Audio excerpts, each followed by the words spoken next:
मित्रों नमस्कार, मैं हूं राकेश कुमार। आप देख रहे हैं मत अभिमत।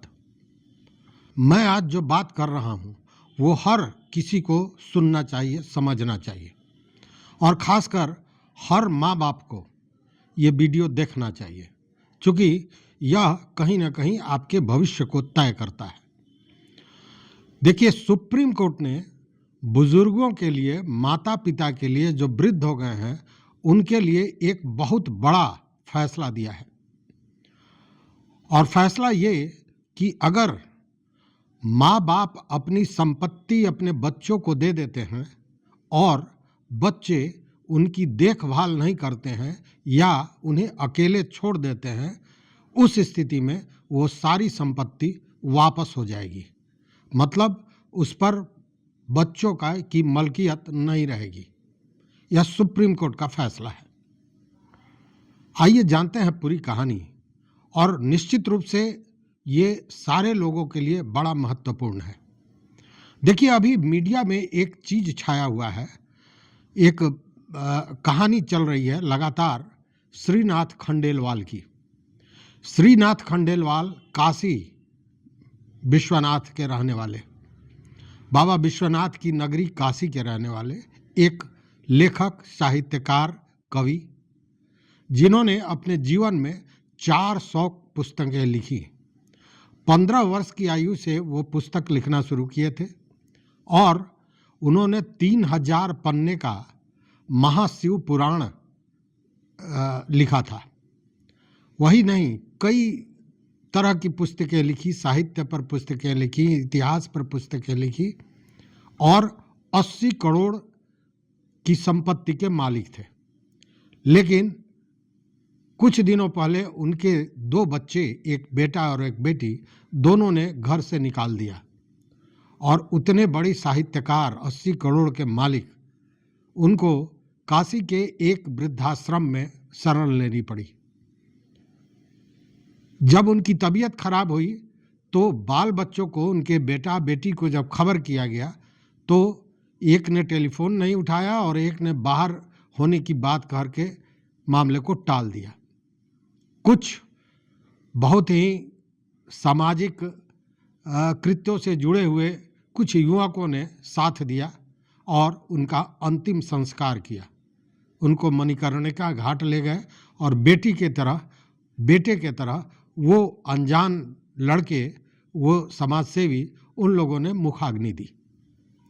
अब जरा आप सोचिए कि 80 करोड़ के मालिक, उतने बड़े विद्वान, जिनको साहित्य के लेखनी का भगवान माना जाता था काशी में, उनका अंत कैसा हुआ और किसके चलते?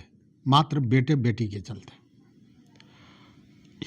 ऐसे ही मामलों को रोकने के लिए सुप्रीम कोर्ट ने एक बड़ा फैसला किया है और सुप्रीम कोर्ट ने कहा कि अगर आप अपनी संपत्ति को बच्चों को दे देते हैं और बच्चे आपकी सेवा नहीं करते हैं, आपकी देखभाल नहीं करते हैं और अगर आपको अकेला छोड़ देते हैं, तो वो सारी संपत्ति रद्द घोषित कर दी जाएगी। मतलब वो बच्चों की मलकियत नहीं मानी जाएगी।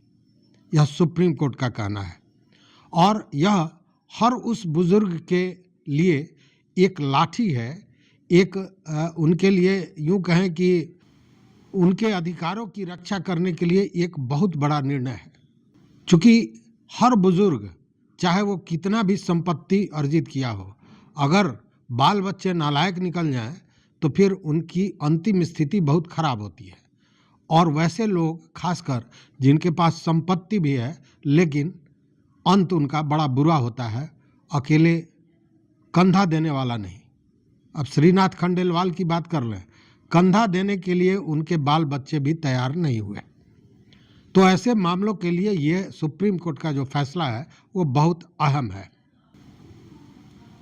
सुप्रीम कोर्ट ने यह भी कहा कि जब संपत्ति आप अपने बाल बच्चों को हस्तांतरित करते हैं तो उसमें यह शर्त लिखना चाहिए कि अगर वह देखभाल नहीं करते हैं उचित ढंग से या अकेले छोड़ देते हैं, उस स्थिति में वह जो डीड है, वह हस्तांतरण है, जो संपत्ति गिफ्ट किया गया है, वह डीड रद्द हो जाएगा। सुप्रीम कोर्ट का ये कहना है। और यह बुजुर्गों के लिए 2007 में एक कानून बना था, उसी की व्याख्या करते हुए सुप्रीम कोर्ट ने इस बात को कही थी। Maintenance and welfare of parents and senior citizen act 2007, ये एक कानून बना था बुजुर्गों के लिए और वृद्ध माँ बाप के लिए, उनके मेंटेनेंस के लिए, उनके वेलफेयर के लिए ये कानून बना था। जो कानून बुजुर्गों की सहायता, बुजुर्गों को सहायता देने के लिए बनाई गई थी। लेकिन यह मामला सुप्रीम कोर्ट ने इस कानून का, इस एक्ट का व्याख्या करते हुए क्यों कहा, यह मामला कहाँ से आया, यह जान लीजिए। देखिए, मामला यह था कि छतरपुर के एक उर्मिला देवी नामक महिला, वो 1968 में अपनी कुछ संपत्ति खरीदी और संपत्ति खरीदने के बाद 2019 में 7 सितंबर को उन्होंने अपने पुत्र, जिसका नाम सुनील शरण दीक्षित है, उसको दे दिया, गिफ्ट कर दिया। उर्मिला दीक्षित ने अपने पुत्र सुशील कुमार दीक्षित को अपनी सारी संपत्ति को गिफ्ट कर दिया। लेकिन 4 दिसंबर को ही उर्मिला दीक्षित पहुंची छतरपुर के सब डिविजनल मजिस्ट्रेट के कोर्ट में और उन्होंने वहाँ पे यह आवेदन दिया कि पूरी संपत्ति उन्होंने बेटे को दे दी है और भी जो संपत्ति बची हुई है उसको लेने के लिए उसके बेटे ने उनके पति के साथ मारपीट किया, उन पर हमला किया। सारी मामले को सुनवाई के बाद सब डिविजनल मजिस्ट्रेट ने जो डीड, जिस डीड के द्वारा दिया गया था, गिफ्ट किया गया था बेटे को मां द्वारा, उस डीड को रद्द करने का आदेश सुना दिया। इसको लेकर कई कोर्ट में सुशील कुमार दीक्षित जो पुत्र था वो गया, लेकिन हर जगह उसको नाकामी मिली और मां की जीत हुई। चूंकि मां ने गिफ्ट किया था और उसका देखभाल तो छोड़ दीजिए, उल्टे वह उस पर हमला कर रहा था। मामला पहुंचा हाई कोर्ट में, तो हाई कोर्ट ने जो पूर्व से डिविजनल कोर्ट और अन्य मजिस्ट्रेट ने जो फैसला दिया था कि संपत्ति जो पुत्र को दिया गया है, उसने चूंकि देख रेख नहीं की है, इसके साथ दुर्व्यवहार किया है, इसलिए वो डीड रद्द कर दिया जाता है, उस फैसले को बदल दिया हाई कोर्ट ने। हाई कोर्ट का ये कहना था कि उसमें यह शर्त, जो डीड है उसमें यह शर्त नहीं लिखा हुआ है।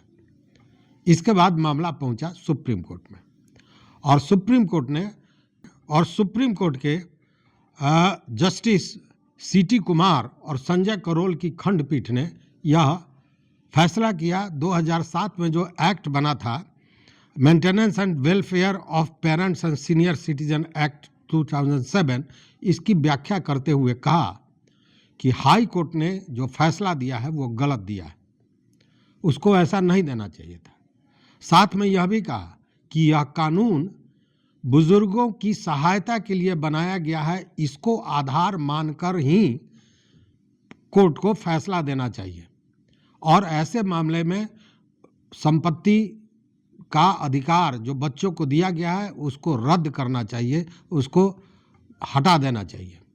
यह सुप्रीम कोर्ट का कहना था।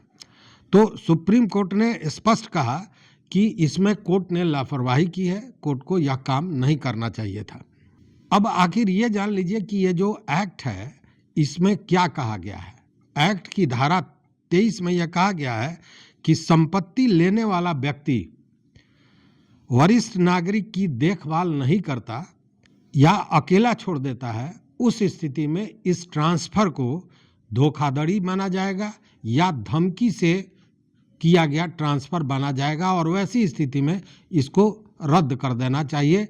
जो भी मतलब ट्रिब्यूनल है वो इसे रद्द कर दे, यह सुप्रीम कोर्ट का कहना था। और इस मामले में सुप्रीम कोर्ट ने बाज़ाब्ता 2 मामलों का एस बनीता बनाम बेंगलुरु डिप्टी कमिश्नर एवं संदेश टिकारा बनाम रमती देवी केस का भी हवाला दिया और उसमें कहा कि इस केस में इस पूरे एक्ट की पूरी व्याख्या की गई है और एक्ट किस लिए बनाया गया है, यह पूरी बातें दी गई हैं इस कोर्ट केस में।